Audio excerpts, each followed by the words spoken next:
Winter is coming and the night is dark and full of terrors.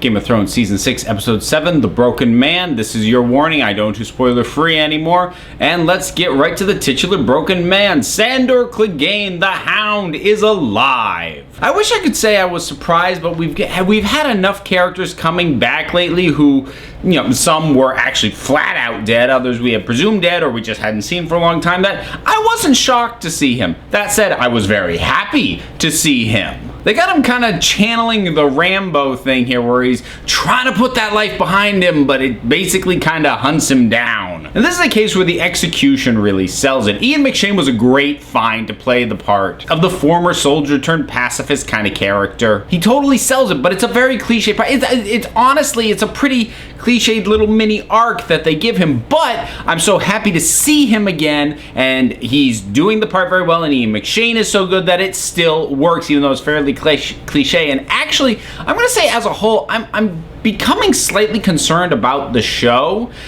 because I feel like it's now that we're getting into the home stretch and the story's starting to wrap up, it's actually starting to fall into a lot of the sort of fantasy story cliches that it's avoided up to this point. And you know what it feels like?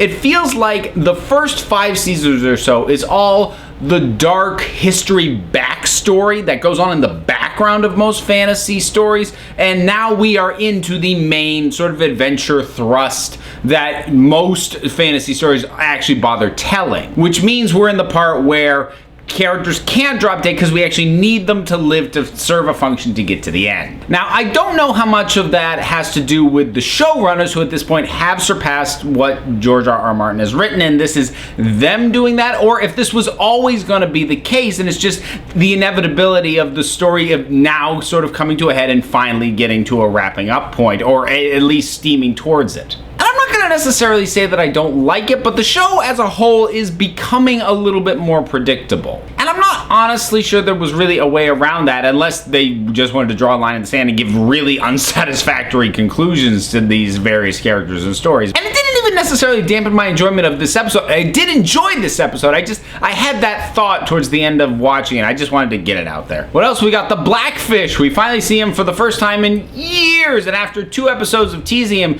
he takes up the screen and handles it pretty well. Stubborn old man. I like stubborn old men, just sort of as a construct, as a stereotype, and he fills it very well. I was happy to see him. I liked him facing down Jaime. I like that they found something for Bronn to do because I've been missing him. I really love the scene between Theon and Yara. I thought that was a great bit of bonding between the two of them, but still really maintain their character. I mean, because these aren't the kinds of characters that lend themselves to bonding scenes. They're just not those kind of people, but they found a way to keep them true to their characters, but still have a nice bit of bonding between them. And I thought that was a really great scene. Marjorie, you didn't let me down. She is doing really good work selling that, she drank the Kool-Aid and she's in on this, but then I saw her, take Diana Rigg, Lady Olenna's hand and hold it. I'm like, she just slipped her something. She's still in there. Jon going about gathering up his army to try and retake Winterfell. I'm kind of hoping that Ramsay's going to get killed at the end of the season. If the season chooses to climax with their attempt to retake Winterfell. Oh, and can Sansa kill him? That would be great. And Sansa's doing really good work here.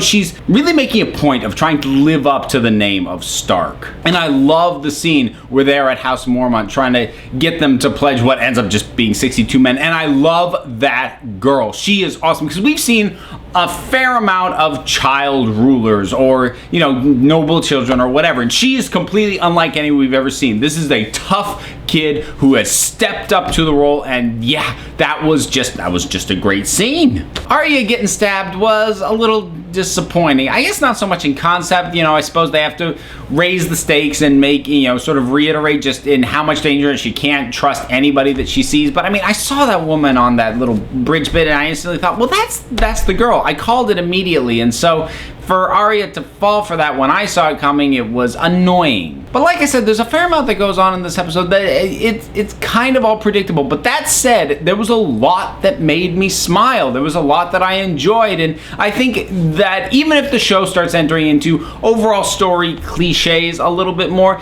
it's so far at least, it's executing them well enough that I'm good to roll with it, and I'm still going to get enjoyment out of it. So I guess that's about it for me on this one. Caught up on Game of Thrones? What were your thoughts on this latest episode? Whatever they were, drop something down in the comments and let's talk about it. Don't forget to like, subscribe, follow me on Twitter at Council of Geeks. Check out the Council of Geeks podcast on iTunes and Stitcher. And until next time, this council is adjourned.